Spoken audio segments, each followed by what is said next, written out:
Te invitamos solamente a leer un versículo. Está en el libro de los Hechos, el capítulo 9, el verso 31, y dice así la palabra del Señor, en el nombre del Padre, del Hijo y del Espíritu Santo. Entonces las iglesias tenían paz por toda Judea, Galilea y Samaria, y eran edificadas andando en el temor del Señor, y se acrecentaban fortalecidas por el Espíritu Santo. Amén. Recientemente cayó en mis manos un libro del reverendo Cecilio Garantía, que hace muchísimos años que yo había leído. Y el libro se titula Tentación y Misión. Y hay un capítulo que me sugirió el sermón de esta mañana, y se llama A pesar de todo.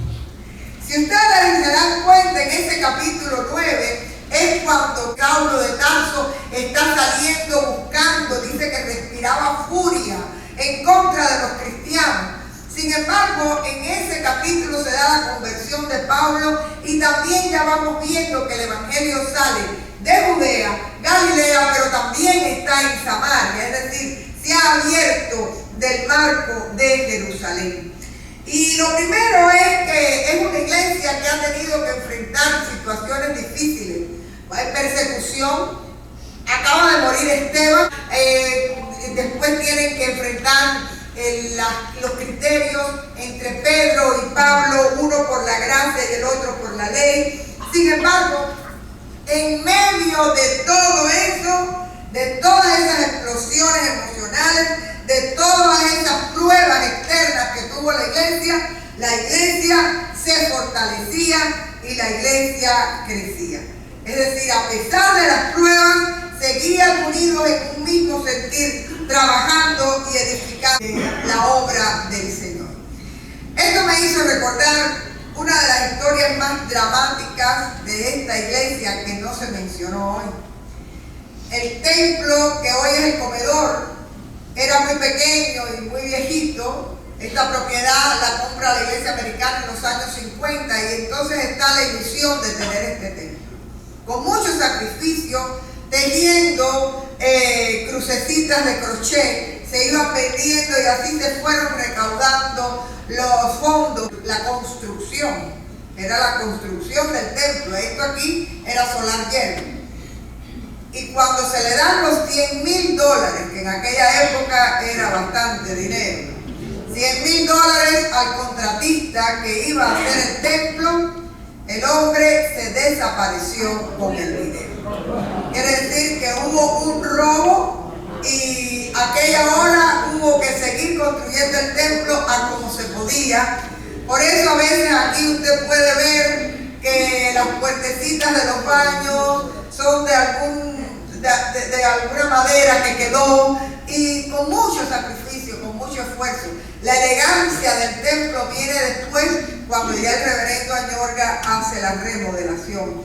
Pero esto nos recuerda que esta iglesia desde los inicios tuvo que enfrentar muchas pruebas, y que a pesar de todo ha seguido siendo fiel, ha seguido avanzando y dándole la gloria a Dios. Había un coro que cantábamos hace muchos años: en las pruebas y en las luchas, la iglesia sigue caminando, nada la detiene para predicar. Y este texto solo les voy a comentar las 4 estaciones de este pasaje. Dice que la iglesia primitiva, que es de alguna manera la iglesia en la que tenemos que vernos, tenían paz.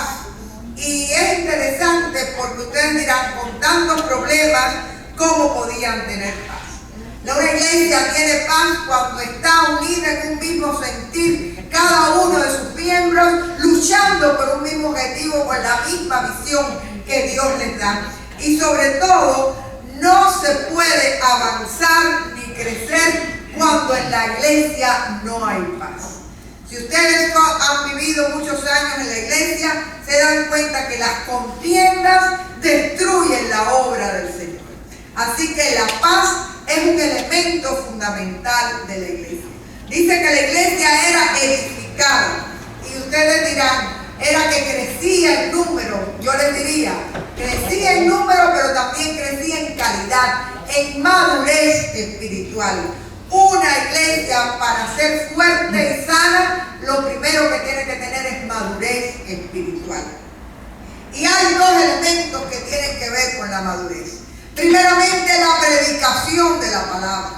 Usted puede hacer una iglesia que tenga mucho show y mucho sensacionalismo, pero lo único que penetra profundamente en el corazón y lleva a conversión y arrepentimiento es la palabra de Dios predicada en verdad y en el Espíritu de Dios.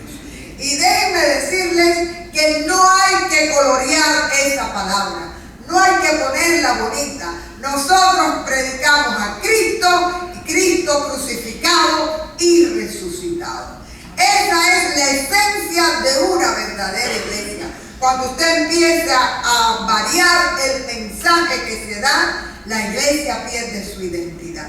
Y el otro elemento que nos ayuda a crecer es el testimonio. Usted recibe del Señor la palabra, pero a la misma vez usted tiene que saberla vivir y compartir. Y una iglesia que recibe la palabra y testifica es una iglesia que crece y que se fortalece.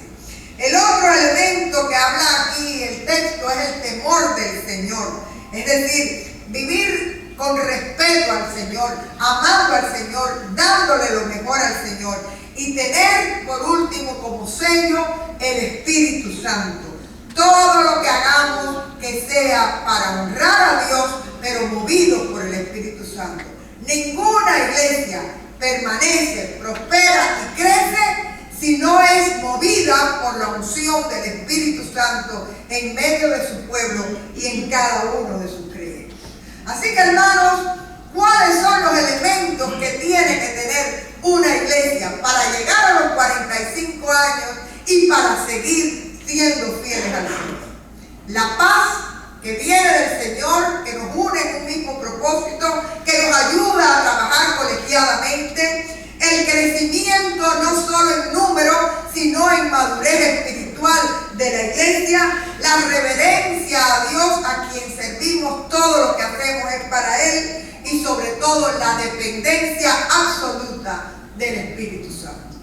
Y quiero dejarles una imagen con la cual el reverendo Arrastía termina este capítulo. Y él habla de dos tipos de iglesia: la iglesia bonsai y la iglesia mostaza. Y él habla de que el bonsai es un árbol que es muy bonito, pero que para que se mantenga le cortan la raíz principal. Es un árbol de adorno, porque ahí no pueden venir a las aves, allí no se puede hacer nidos, no puede dar sombra. Y él dice, hay algunas iglesias que, queriendo ser tan cute, tan bonitas, tan nice, han cortado su raíz principal y viven como si fueran un bonsai. Pero la invitación que nos hace Cristo hoy es hacer una iglesia semilla de mostaza, esa semilla pequeñita, pequeñita que crece, se hace un arbusto, pero ahí pueden venir las aves, allí pueden hacer nidos, allí viven aves, pero también aquellas que vienen de paso, emigrando, pueden hacer su tiempo, pernoctar, descansar. Allí tú te puedes sentar a tomar la sombra y el descanso. Y él decía, y me parece que es una imagen preciosa, que la iglesia tiene que cumplir esa función. Saber ser hogar de aquellos que se quedan, pero también saber nutrir y darle descanso y apoyo a las personas que van de paso. Y que la iglesia mostaza es en realidad una iglesia donde todos pueden anidar, donde todos pueden encontrar un lugar y en la cual podemos ser edificados y fortalecidos. Hermanos, que el Señor nos siga dando esa férrea voluntad y esa fe extraordinaria de seguir adelante proclamando su nombre a pesar de todo, para la gloria